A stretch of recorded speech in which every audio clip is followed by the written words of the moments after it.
Well, I think Elizabeth from our team is gonna sort of support us and perhaps admit people who are latecomers. But I think we can start. I think I see a lot of the names that I also recognize from a previous Happy Virtual Hour. So a sort of recurrent participants, but I just wanted to remind everyone that these Happy Virtual Hours are recorded, so that if they don't want to appear in the video, they can just turn the video off. And we have the pleasure of having artist Juan Cortes with us today. I think Juan, when you sent me your bio, I was really intrigued, and you describe yourself as an audiovisual artist and a lecturer in arts and audiovisual media. So hopefully that will be a little bit explained when you start showing us your art. And you especially are interested in the connections between arts, science, and educational processes. I think one of the things that I, again, I'm also more interested in talking to you about was the project at CERN, and for which in 2018, you received an honorary mention for their Collide Prize, which is and also an artist residency. And for those who don't know, there's a project at CERN which is called Art at CERN, which is open to sort of any artist, any age, and that, you know, the result is a 2-month residency. You are also part of Attractor, which is an interdisciplinary study that arises as a union between artists who work around the relationship between art, science, and technology. And you and other members approach or are interested in research in different areas such as electronics, sound synthesis, performance, programming, animation, VR, AR, and creation of objects and machine. Which is, I mean, in 2 sentences, it's certainly a lot. It spans a lot of different areas. So I don't know if you want to start by telling us a little bit about yourself and how you maybe evolved from sort of art and technology, whether that has always been your interest, or if you want to start by showing an artwork of yours or a creation of yours, and then from there you can explain a little bit more about yourself. What do you prefer? I'll give you artistic freedom. Thank you very much. So I would love to present one project, because I guess with that project we can actually start looking at the broad range of things that me and my friends who are also present, who are also here, the guys from Attractor, Juan Jose and Alejandro, they are in the meeting. What we do. So probably let me share my screen. Let me put a video of like 1.5 minutes, and then I can start from there. Okay? Yes. Okay. Let's do it.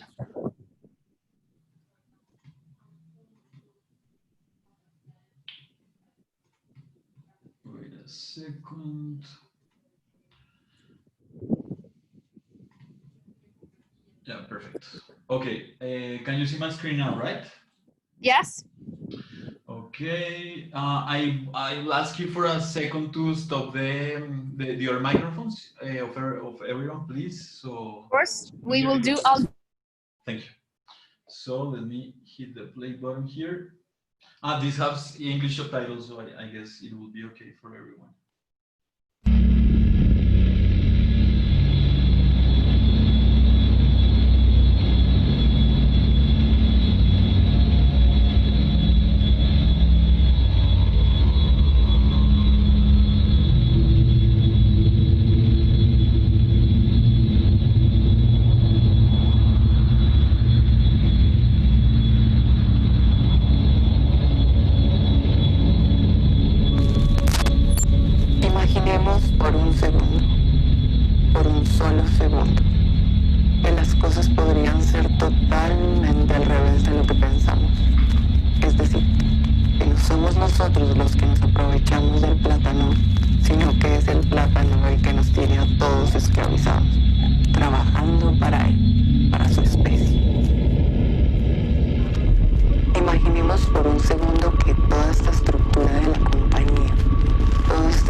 trabaja para nosotros, los bancos, las acciones, las inversiones, la publicidad, todo formará parte de un plan maestro del plátano para poner a los seres humanos a su servicio. Al fin y al cabo, ¿no es eso lo que lleva haciendo desde hace milenios? Usándonos para que lo sembremos, para que lo llevemos de un lado al otro, a lo largo de kilómetros y kilómetros, de una civilización a otra, por los siglos de los siglos. Habría que acabar con el maldito plátano antes de que este sistema se nos salga de las manos.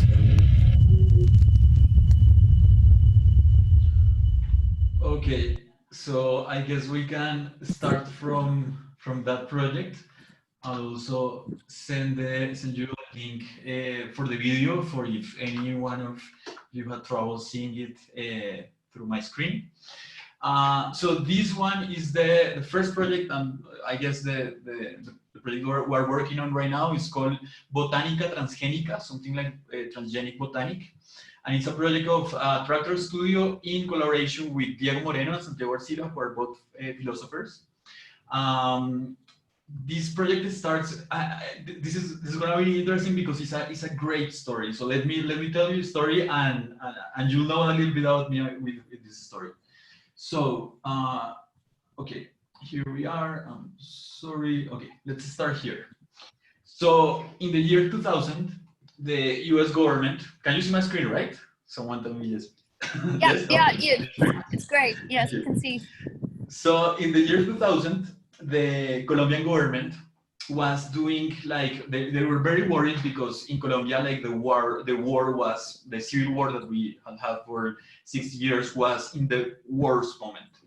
And one of the fuel, the main activity that could profit the conflict, the guerrillas and everyone who was around the conflict, was the growth of coca for like the plantations of coca for producing cocaine, right?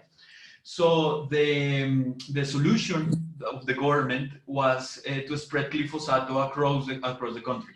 And glyphosate is this chemical that's very dangerous and it's very polemical. But in the year 2000, one solution appeared, one possible solution appeared from the U.S. government, which was that the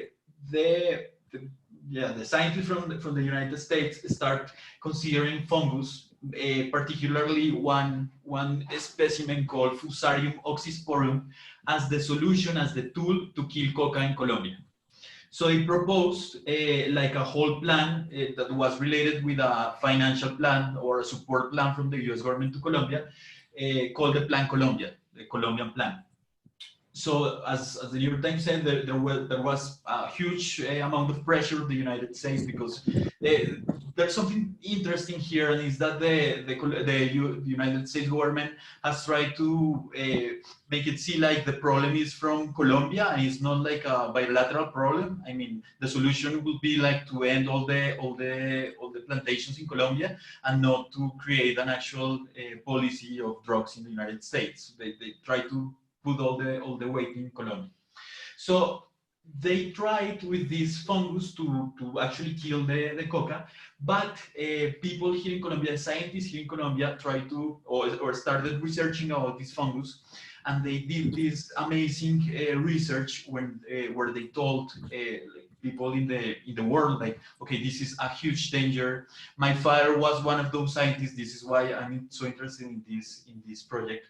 And they told like the authorities in Colombia government, okay, we cannot do this because this fusarium is very dangerous. What happened when the fusarium gets into Colombia, it's not originally from Latin America, is that it kills all the soil and it starts spreading in an uncontrollable way.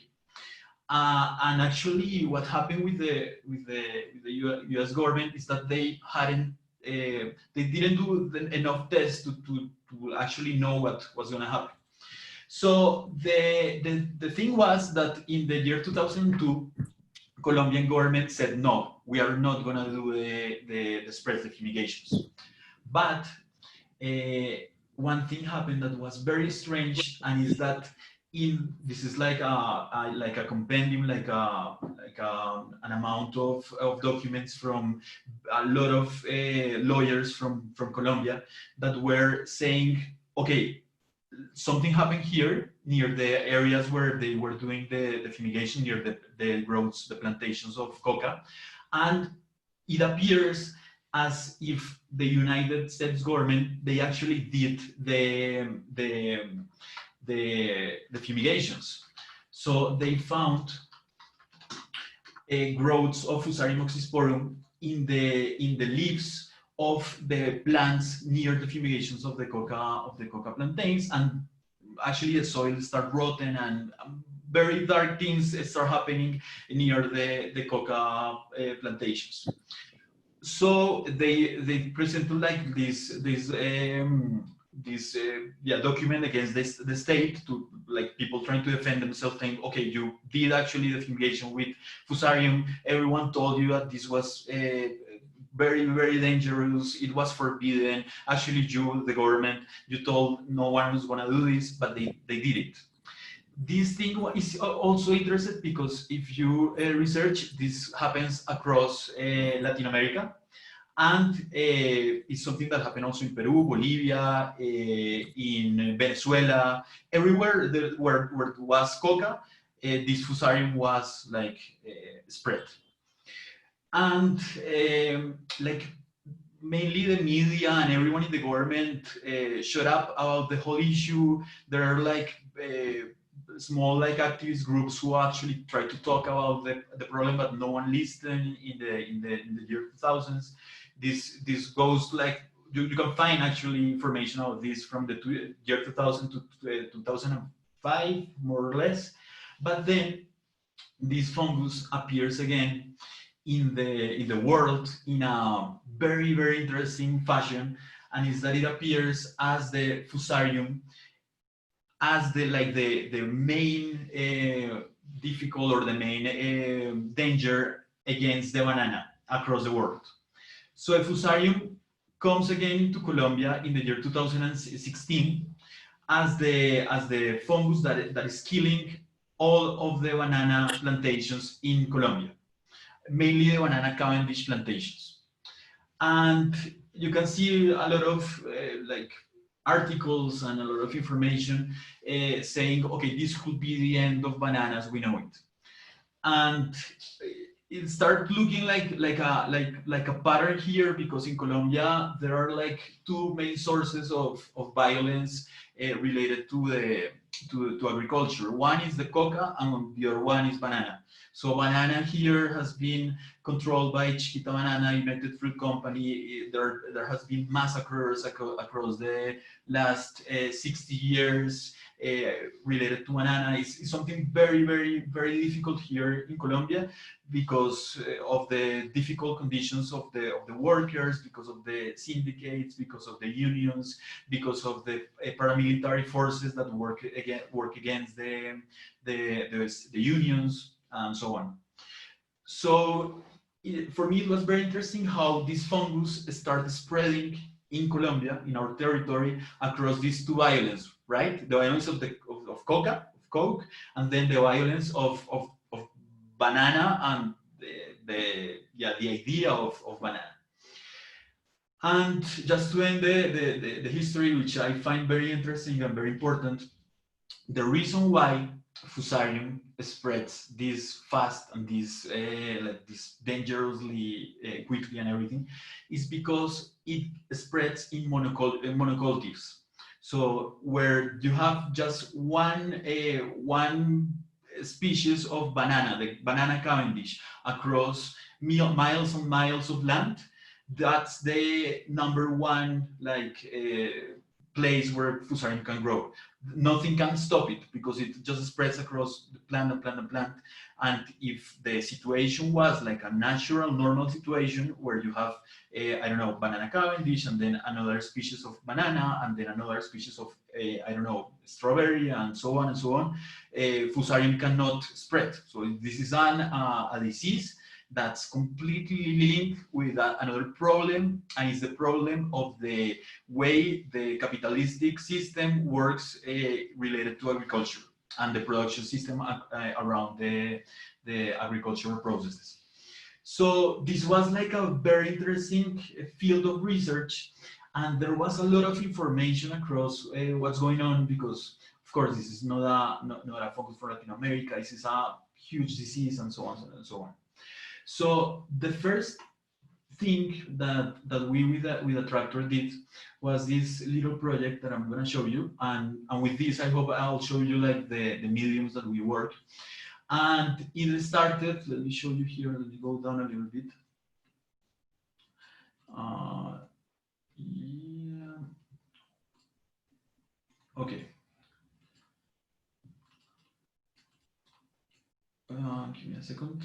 Okay, so it started with this database that a tractor created with web scraping and different like artificial intelligence scripts that allow us to go over databases to just find the information and find the connections between the information of these two fusariums, mainly the way they, if they had the connections, the fusarium spread of 2000 with the fusarium spread of 2016, trying to see who has invested money into the first spreads, like the laboratories who were doing this, trying to see which I don't know, universities has been studying the problem, the phenomena, because it was very strange for us that no one connected these two spreads. And we started doing like this visualization of information. So data visualization, trying to see all the news, trying to see how they appeared, how they spread, and so on and so on and so on. And then we started doing like these maps with all that data, where we can see in red, you have like all the articles, all the news, all the investigations, all the papers related to Fusarium oxysporum, the spread of 2000. And you can actually go on into the map and actually see and read the articles and read the news sources and everything. And then all the spread, all the information, all the articles that have appeared around Fusarium oxysporum, the banana Cavendish spread of year 2016 and so on until the present. We are across that pandemic also. And you can see that the two fusariums are now present in terms of the news sources and of the articles and of the referencing the articles across Colombia.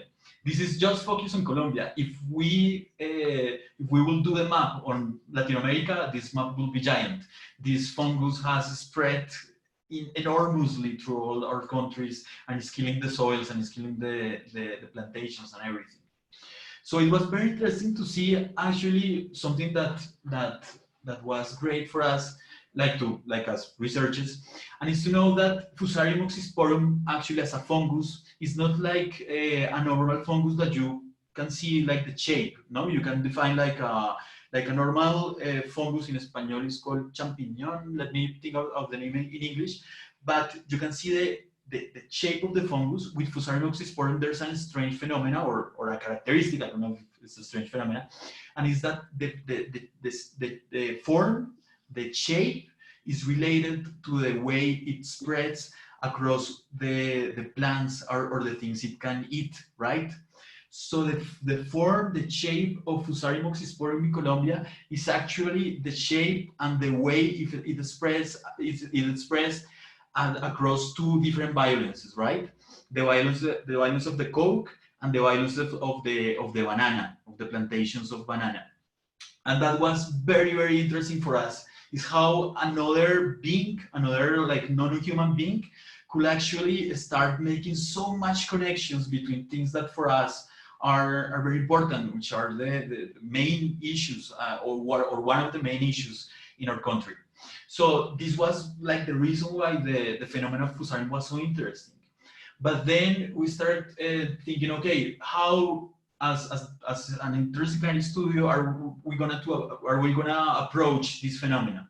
Then we start thinking about the possibility around fiction, how fictions could actually allow us to talk about things that are happening or that happen, or to actually even change the way things were understood in the 2000s, right?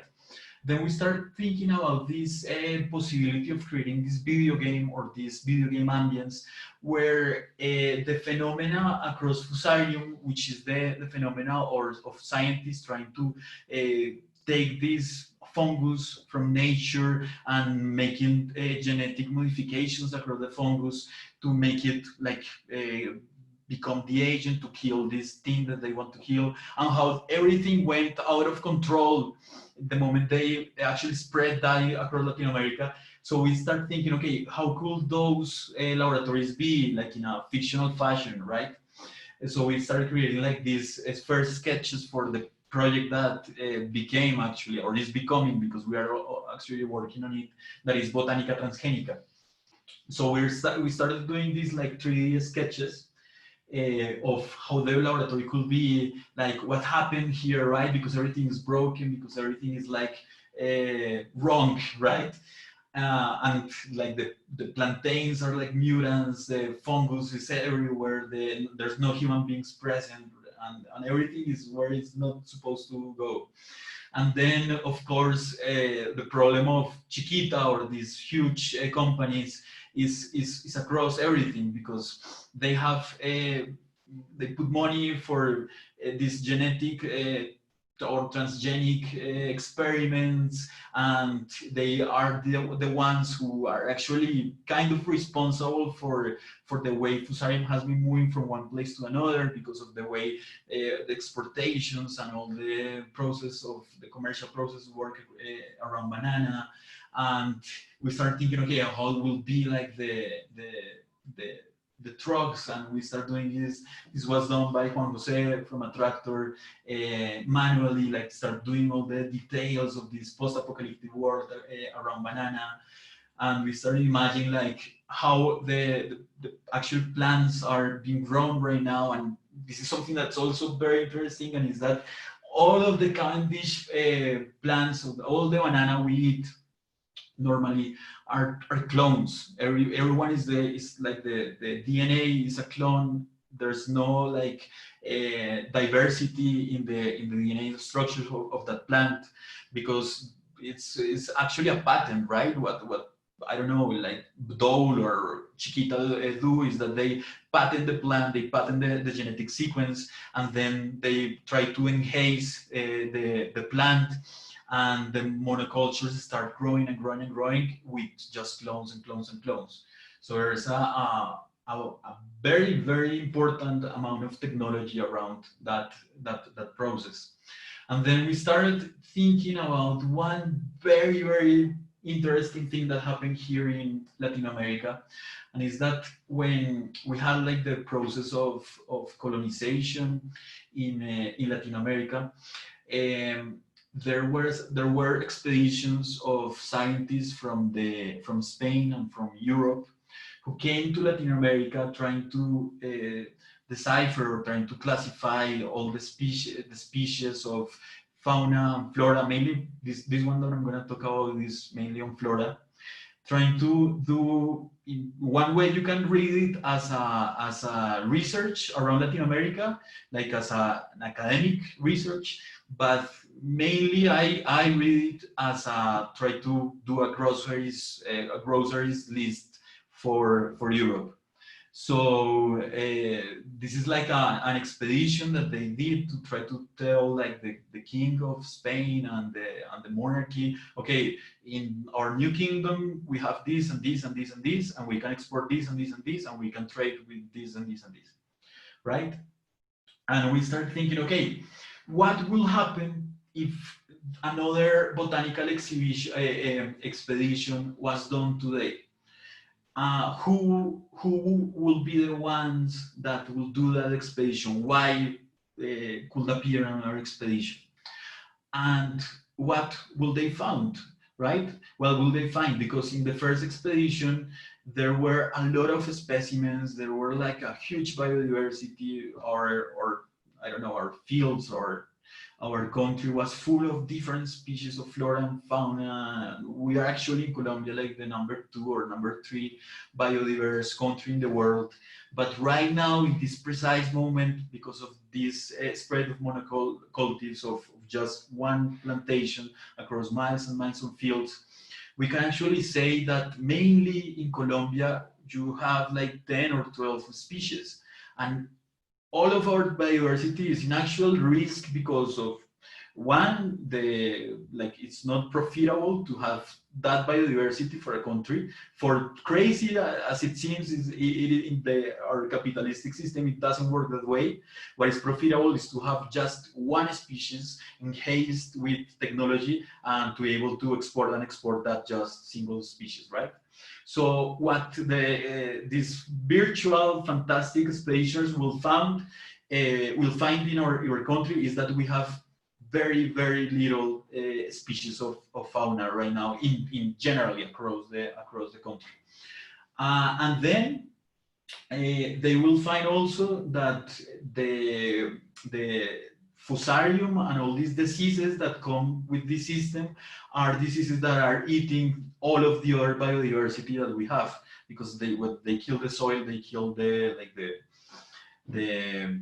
system that could allow biodiversity to grow, right? Because the soil is like another organic specimen. And then we start thinking, okay, and in the botanic expedition, they had like these kind of illustrations. This is what they produce. And actually, most people here in Colombia, I don't know if in Europe or in the US, they have this in their houses, which are like the illustrations of the botanic expedition. Let me show you. So they put this into frames, and they actually have this as like souvenirs, which is something really, really interesting, because these were the illustrations that the scientists did when they came here to Latin America. So we start thinking, okay, how will that illustrations work in these future expeditions, right?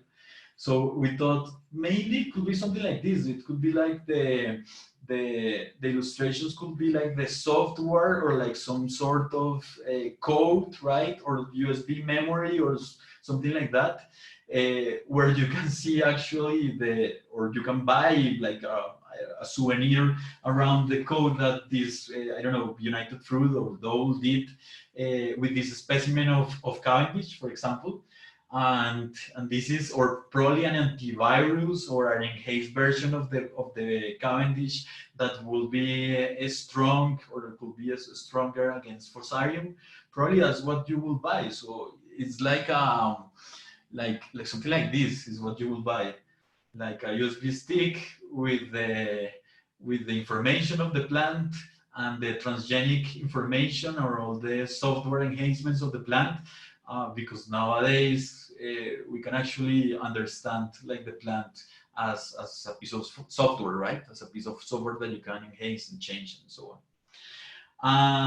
And that's the way we start. This is like also like a first draft on the laboratorium when we were doing all the design and everything. And that's like the general history about this project, Botanica Transgénica. The first chapter of the project is about this fusarium spread on the banana Cavendish, but the second one will be about the soy, which is another problem here in Latin America, the one that's killing all the Amazon rainforest because of deforestation. Then the third one will be probably about the palma de cera, the species of palm, which is actually a very, very important political and environmental problem here. And every part of the project is related to this understanding of the production systems in plants and so on. So this is the first project I wanted to tell you about, because as you can see, we have like data visualization, 3D modeling, video games, sound design, and so many things that me and my team work together. No, Juan, is amazing. I wanted to just ask you, are you doing this in this particular project to raise awareness on the topic? Well, I mean, yes, in a part, of course, because what happened here is that, for example, everyone is talking right now about the COVID disease, and of course we must be talking about that. But there are other diseases that are as dangerous, as worrying, that probably connected, you know, because we all know that this COVID came from this place in China where they were selling bats and so on and so on. So probably if I think, you know, if you could also perceive that across the problems in the that we have today, for example, in my country, violence in Colombia, is not just a problem between like the state and the guerrillas and their own war, but it's also a problem of these other beings that are nature, that the fungus and are the other specimens that are like the third party in every war, you know. If we could perceive the connections between everything, we could have like a more holistic way to approach a solution for those problems. And I can extrapolate, I can put that example into many other things. Probably COVID could be also one of those. Also, because I know here in Colombia, there has been like a mixed discourse or a mixed like narrative between these like huge enterprises and these huge companies as a projection of growth for us, like as an ideal of growing. But also there has been another discourse about this way of producing, like this way of producing food or producing elements and things as something that is like a thing that could endanger our country, our communities, and so on and so on and so on. So I guess, yeah, it's a way of putting a finger into those problems that are not being talked about, we think. When you say video game, because I also wanted to ask you about another sort of video game that you did, which was Key Migrant. Yeah, but I wanted to ask, so when Botanica Transgénica will be finished, how are you gonna put it out there in a way? How will you make it available for people to actually, you know, use it or understand it, and, you know, well, try to also become more sensitive on the topic as well? Because I did not know anything about this, for example. So so how are you planning to share basically this work? Well, short answer, through all of the web platforms, through WebGL, which is a way that we are creating video games right now, which is a free way. I mean, everyone could enter and play it and experience the project without any fee or any like value. And the other way, which is an interesting way for us, is that we try to create also performances around the games, which is something that I'll explain through Migrants. But yeah, great. Just a little thing I wanted to talk about video games. Someone asked me yesterday, why video games? I mean, if video games could also be perceived like as a minor way of art or as a non-artistic, like in a contemporary fashion approach of an artistic or aesthetic problem. And my answer for him was, because right now video games have transcended the entertainment nature that they probably had at the beginning, and now video games are a way of trying to approach different interfaces in our everyday life, no? Because that's when I think, like, for example, why is Waze, when I'm in my car or something, why is Waze giving me like prices for going from one place to another, this gamification thing. And this idea of every possible interface, every possible thing, mostly now with the virtuality and these meetings and everything, is mediated through some systems that were actually first done in video games, no? And this is why I think like to reverse the medium, trying to put it like in service of these problematics of these researches that do not come from the needs of us, like to create a multi-million-dollar video game, because we don't care about that. But this idea of putting like these problems, you know, and this medium to actually be able to talk is a thing that I find fantastic.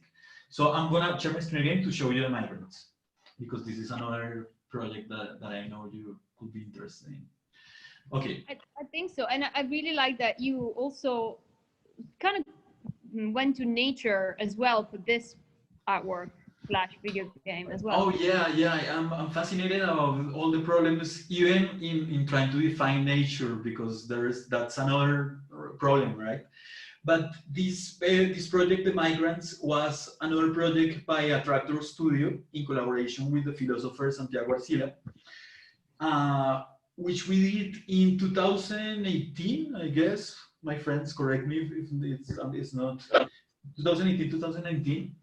And it was around this magnificent history about this flock of golden warbler birds that usually do their migration from Canada to the coast of Florida. The thing is that in 2014, the birds were doing their migration, and when they reached the coast of Florida, they found like this huge spread of hurricanes.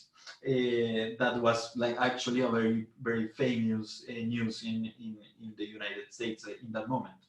So what they did to escape from the storms and the hurricanes and everything was that they started traveling across Central America, right, and North America, Central America, until they reached Latin America, and they were found in Colombia in a very interesting place called Tolemaida. That's like a huge military facility here in Colombia. And some ornithologists, some researchers, biologists found them, and the birds actually had like little like GPS marks because they were being researched by some scientists in the US. And this became like an international history because they did like an amazing journey for that species, and just like from the whole flock that could be like 100 and 200, just like a couple of dozens were actually able to arrive Colombia. And it was fascinating for us because in that moment, I'm actually now probably the COVID stopped a little bit the problem, but in that moment, the migration issues between the people who were going from Central America to the US, the wall, the Trump government, and so on and so on, could make this was like a big example of what a migration involves, right? Actually, this migration was in the same geographic area that these problems, these geopolitical problems exist. So, for example, when these golden ravens migrate from one place to another, they carry seeds with them.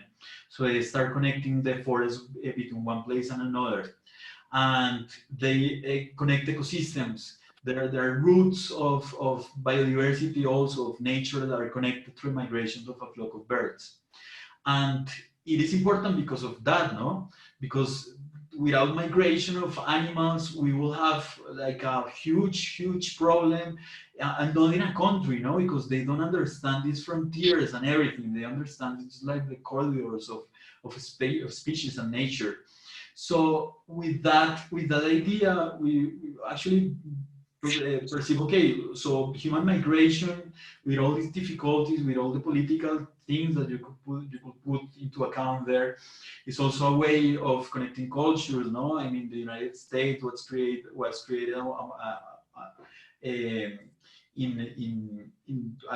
thanks to migrations, and our culture is also a mix of the African cultures and European cultures, and so on and so on.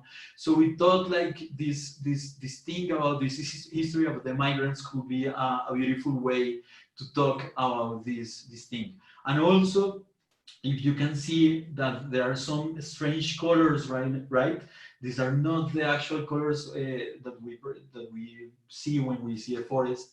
We try to do this game from the perspective of the bird, from the colors that the bird could perceive, from the distortions that the bird could perceive when it's actually doing the migration, and this as a gesture of trying to do something that actually our indigenous communities here in Colombia and Latin America has done beautifully, also in the United States, and it's trying to put like to change your eyes for the eyes of the animal, trying to find another perspective of seeing like this thing that you want to see. It could be a problematic, could be a way of understanding your territory, and so on and so on.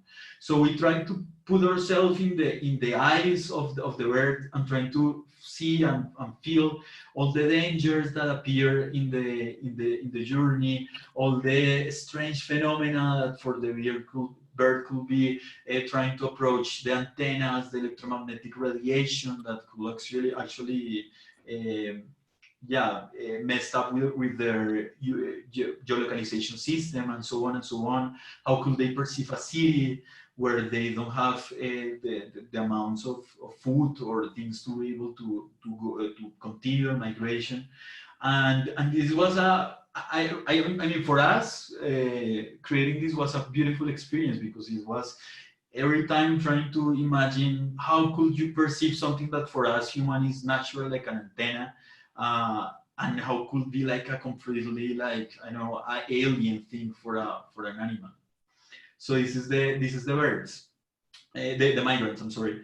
And this is a project that we have been traveling and as a performance. I mean, there's a video game, which you could play, but mainly we have been showing it as a performance. And the way the performance works is that we actually have like the controls as if we were playing a video game. Actually, we created some prosthetics like that resembles wings, and we move like trying to go against one place to another, like in a part of the migration, trying not to die. That's like the main goal of the performance. And it's the struggle of trying to find food where you are in the middle of a city, or when you are like with your flow completely messed up because you have been, I don't know, traveling for days and days and days.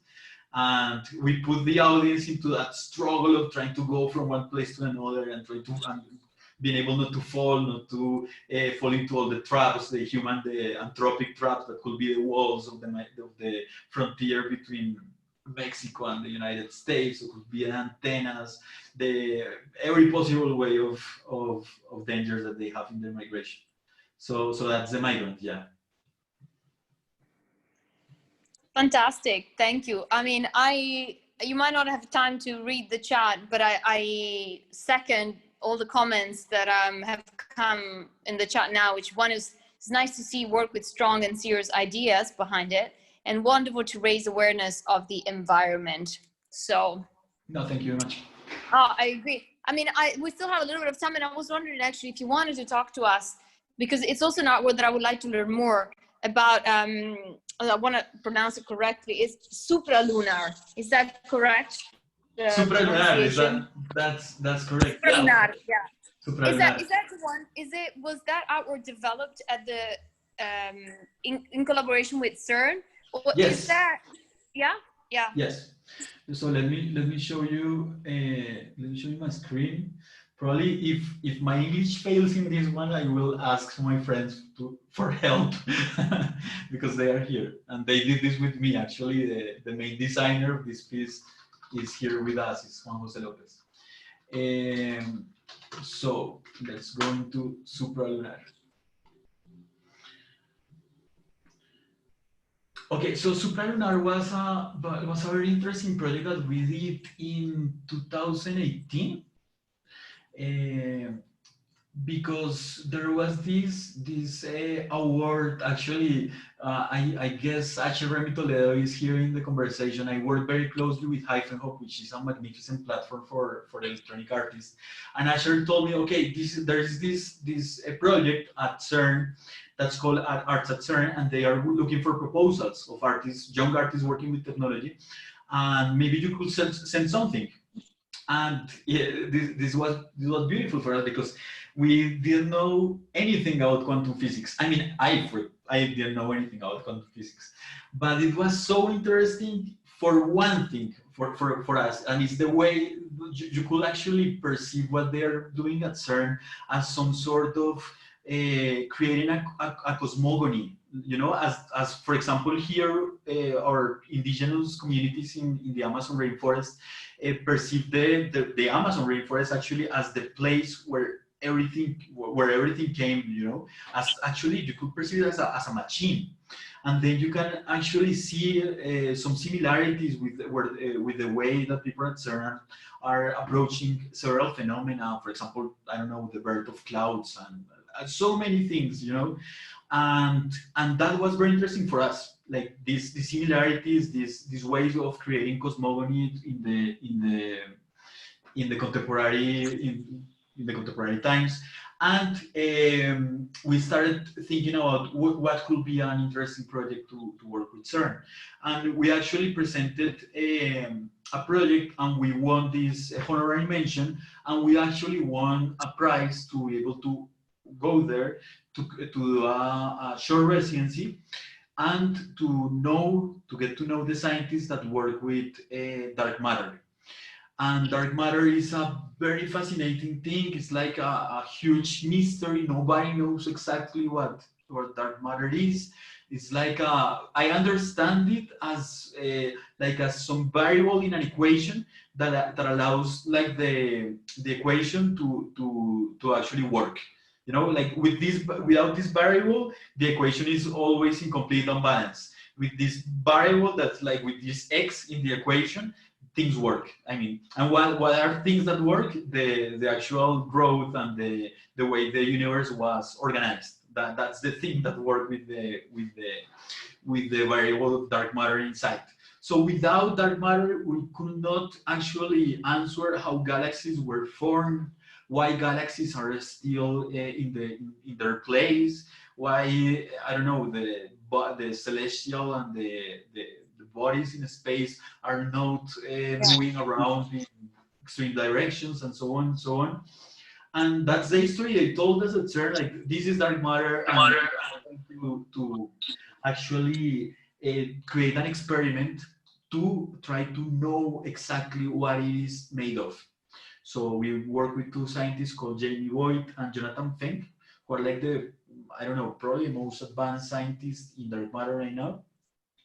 And they were showing us this like this information and these designs and these blueprints of the machines, of the machinery that they create to actually understand this phenomena. And for us, this was like beautiful. It's like you go to CERN and you see these enormous machines that mankind has done to try to understand like the principles of the main particles that conform everything and what's the universe made of, and this like probably questions that could be closer to philosophy and to any other realm of science, you know.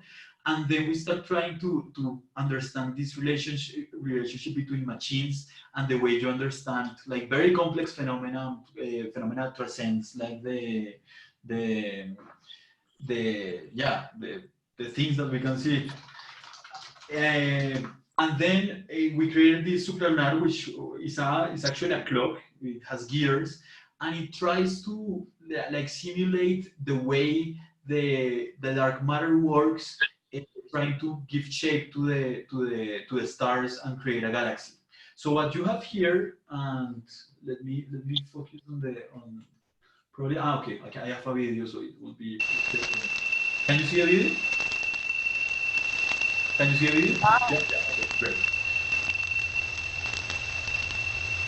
Yeah, so what you see here is a series of like very, I don't know, like normal machinery, like gears, motors, very normal machinery that will appear in any work, trying to give form, give shape to a matrix of fiber optics that actually conform like spirals and galaxy-like shapes. Beautiful. Yeah, wow. It's very interesting. Actually, the lights and the information that you see on top of that is actually the simulations of CERN, of the creation of the growth of a galaxy across I don't know, 100 million years or something like that. And we created, and these machines actually work as a projector.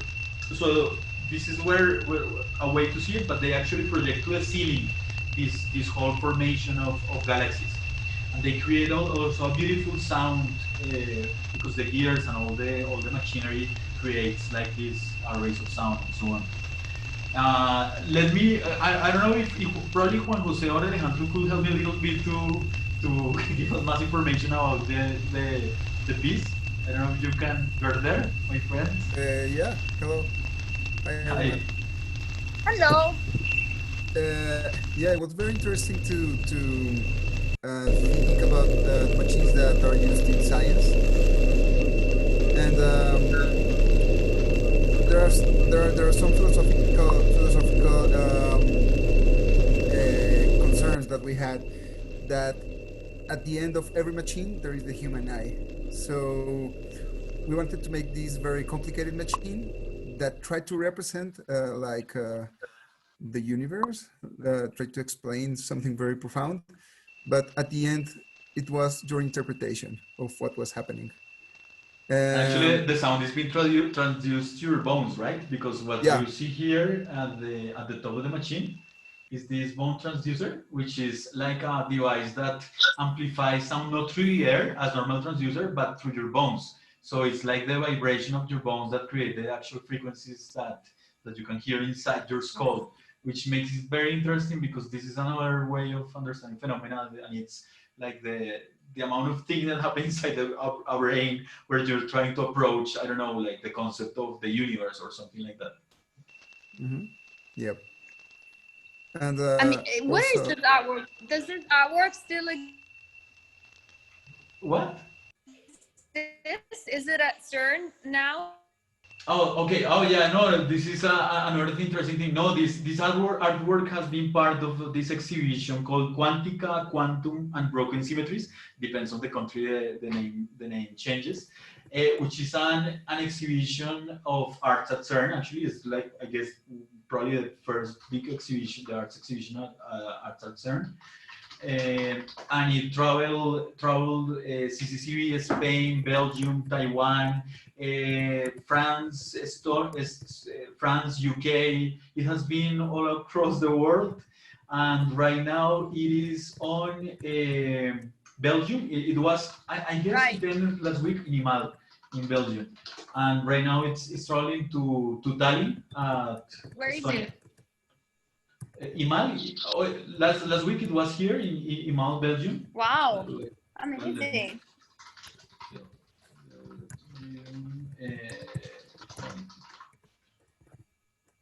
Yeah, Broken Symmetries was the name in Imal.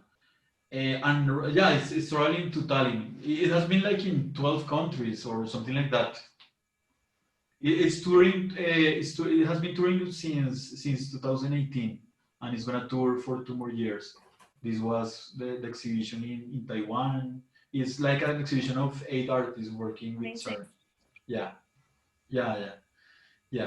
And it's one thing interesting, and this work is gonna tour in Barbara, London. A Sing Sound exhibition.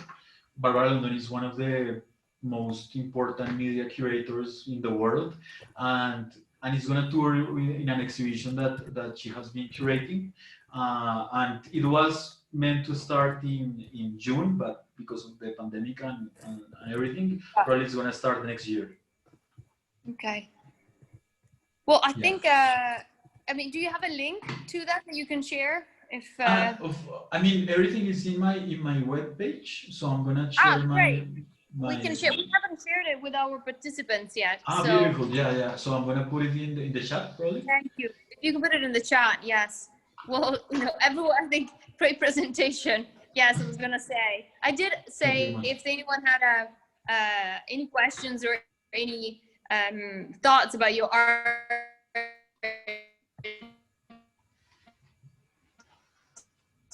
If they could put it in the chat, but of course, I mean, they could always reach out to you via your website. Here. Of course, or my mail, for example. I'm gonna put it here if anyone wants to talk or something like that. In the chat is my mail for anything. Yeah. Thank you. I'll look out for Botanica Transgénica because when it's finished, because I think that is absolutely fascinating. And